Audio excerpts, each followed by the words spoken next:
Man, there were a lot of opportunities, though, but that call puts it 1st and 10. We're on an E3 plays, and it's a game-changing call. It should never have not been a call. They said not only was it interference, it was helmet to helmet. There were 2 calls. They couldn't believe it. Listen, it's a hard job for those guys because it's happening fast, but I don't know if there was ever more obvious pass interference. Came to the sideline, looked at the football guys, like, thank you. Got away with one tonight. You know? It is what it is. All right, Shannon, was this call the biggest reason why New Orleans lost? No. There are a lot of things the Saints could have done to keep it from coming down to this play, Skip. Saints gets the ball to start the game. They drive down the field. They get into the red zone. They kick a field goal. The Rams' first possession, they turn the football over. Saints got it in their territory, and they get another field goal. So in 5 red zone possessions, they get 2 touchdowns. They could have ended this.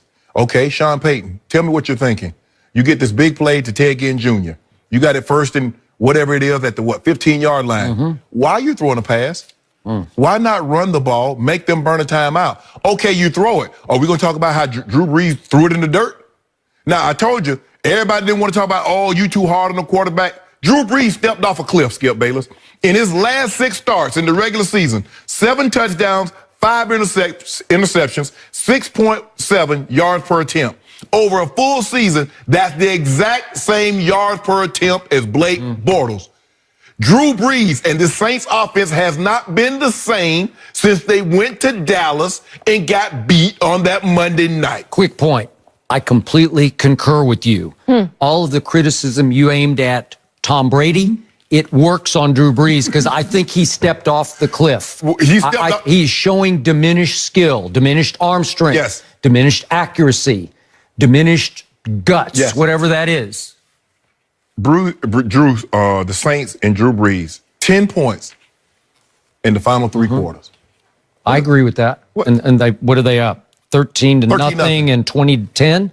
That's 20-10 with 3:34 left at home in the 3rd quarter. You got to do that. You got to close the deal. Okay. You got to close the deal. 6-0 at home with Sean Payton? Yes. Okay. Look, Skip. I got you. This is not the first, and this is what this is not the first time that a call hasn't been made that a team felt they've been wrong.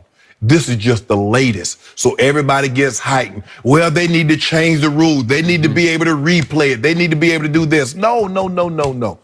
Stop letting it come down to this. Because I've been told we're not going to let one call determine the outcome of the ball game. Now everybody wants to let one call, even coaches, one call determine the outcome of the ball game. Saints had plenty of opportunity to put this game away. You wanted the game in your building at home. You got it. So instead of being up 13-0, you really should have been up 21-0. And now maybe it's a different ball game. Maybe it's a different outcome. But we're not going to give the Rams any credit because Drew Brees put up all those big flashy numbers. Wade Phillips said, not this game. They took Michael Thomas away. Remember last game, Skip, 12 for 211. This time he had 4 for 36. And there's no one outside of him that can make plays in the passing game. Correct. They found a way to shut down Alvin Kamara because I thought Alvin Kamara was going to catch like 25 passes. At the rate he was going, Skip, I was like, oh, he's going to catch by 25. But give those guys credit. Yes, Skip, it should have been a pass interference. I saw it in real time. I said, that's a flag. And then he went helmet to helmet. That wasn't no bang, bang. Bang, bang. No. The guy made a mistake. But this is not, I'm sure if we go back over time, Skip, we'll find more egregious mistakes that officials have made. But officials are like players, Skip. Just like we see guys, oh, he's been pressing the whole game. Why is he not pressing now? Because you guess what? Ain't nobody going to be remember the 1st, the 2nd, the 3rd quarter. But if I give up a late touchdown in the 4th quarter overtime, what they going to remember? The officials going to say, hold on, wait a minute. If I throw this flag in this situation and I cost the Rams the ball game, that's what everybody's going to be talking about But guess what? Everybody's talking about it now because you didn't throw. Skip, I'm a firm believer. Call what your eyes see. Forget if it's the 1st quarter, if it's the last 2 minutes of the game. If you see a foul committed, throw the flag, and you'll never be wrong. Don't say, oh, we hear that in basketball. Skip, you got to swallow your whistle. Here, swallow the whistle. If it's a foul, it's a foul. Just like D Ford. D Ford lined up off sides. It's a 5-yard penalty regardless of time of game that it is. Nobody could argue with that. But I am going to argue with you about this one. All I know is that it did come down to a play that was not called, a foul that was not called with 1 minute and 48 seconds left. I do not disagree with any point you made because we can go back and forth about they didn't. But they still were in position to go to the Super Bowl with 1 minute and 48 seconds left. And because of that, for me, and again, I'll be the first to publicly admit this, I had a small personal stake here because I picked New Orleans and New England before the year started to get to the Super Bowl. And so I think I'm going to the Super Bowl with New Orleans and New England. And I wasn't. And for me, that became the worst blown call in NFL history. And then the harder this morning I thought about it. No, the Tuck rule is still the worst. No, I'll tell you why it's not. That was the divisional round game, and it was a horrendous call, but at least it was, and I've covered that game, and I'm with you. I'm anti-Brady Patriots on that. It was not the Tuck rule, but the point was the NFL strongly argued through Mike Pereira, now with Fox, that it was the Tuck rule operating there and that it was the correct call. So at least that one was debatable and it was in the divisional round. Okay. At least the Des Bryant catch, which I thought was a catch, was highly debatable. What the referees threw his hands up and called it a touchdown. He did. But you could go back and forth on, did he have it? I thought he ran 3 strides with it, but at least 2. Right. When he switched the ball over to his left hand because he's left-handed and tried to slam it on the goal line. I thought that was a catch. But the point was there was still time left for Aaron Rodgers to do what Aaron Rodgers has often done. So I can't say that's the worst call ever. We can go back to that 99 NFC Championship game, that Burt Emanuel rule. Do you remember that? Yes. Okay, we can go back and forth, but it was debatable whether it was a catch or not a catch. Correct. So the point on this one was there's no gray area. There's no debate here. Even Nickel Roby Coleman said after the game, I did it. Yeah. Right? Yeah. I did it. Yeah, you never admitted though. Right. Huh? You never admitted because Well, he did. Yeah, I mean, he I just know. blurted By that. like he's just like, I did it. I got away with Gods it. are on my side. Right?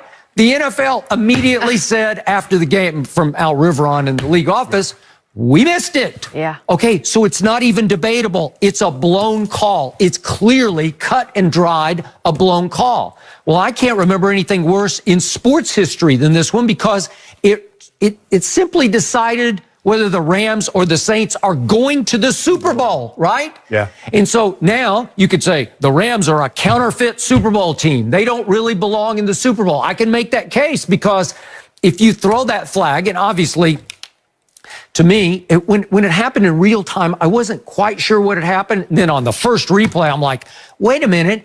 He gets there like a whole second early. Yes. And he's face guarding. That used to be part of pass interference. Right. And it's clearly helmet to helmet. Yes. Well, how much more of an egregious Right. pass interference call can you get? And Skip, Right? here's the thing. There's a side judge and a back judge right there on top of it. Yeah. What's your job? That's your job. And thank you for bringing that up. So this is what irks me about the NFL. Those officials are all faceless to me. I don't know their names. Right. I know some of the head referees. I know Right. some of them Right. because they have personalities Right. to them. But in this case, I look at these guys and I say, who was responsible here? Because I think now that pro football is being bet upon by most of the people in the country, now that it's legal to bet on it in Yes. so many places, Yes. shouldn't they be held accountable as referees, right? Yeah. Oh, yeah. Okay, so I'm going to call their name. The side judge, Gary Cavaletto. Is he the guy? I have no idea. The back judge, Todd Prokop. Should he have pulled his flag out? How about the field judge, Tom Hill? Should he have pulled his? I don't know. But it's possible there's 7 referees in the crew. Yes. It's possible 5 of them had a chance they could all pull their flag out because Right. they all saw it pretty Right. clearly, I Yes. think. Yes. And they all, so to speak, swallowed their whistle, Yep. right? Yep. So to me, you've got to make them more accountable. The NFL needs to come clean with it and be completely transparent after the game and say, our side judge so-and-so failed to pull his flag. Skip, it happened. They called a foul on Chris Jones. That wasn't no unnecessary roughness. Okay. That wasn't no personal foul on Tom Brady. Okay, I agree with that, but on the same play, I thought Edelman got interfered with. Well, these plays happen every other play. And the same thing happened with Jared Goff when he scrambled. Didn't the guy grab his face mask? He They did. didn't call the foul. Right. So All right. they Okay, average, but way for me, out. I have to come down to the climax play because this is it. If you throw that flag, it's going to be first and goal at the 5-ish, somewhere around the 5. Probably a little bit, and yeah. you Spot can 5. run clock, you can run the ball, you can eat the clock all the way down to, I don't know, it's 148 left. You could get it down to. So if you run it.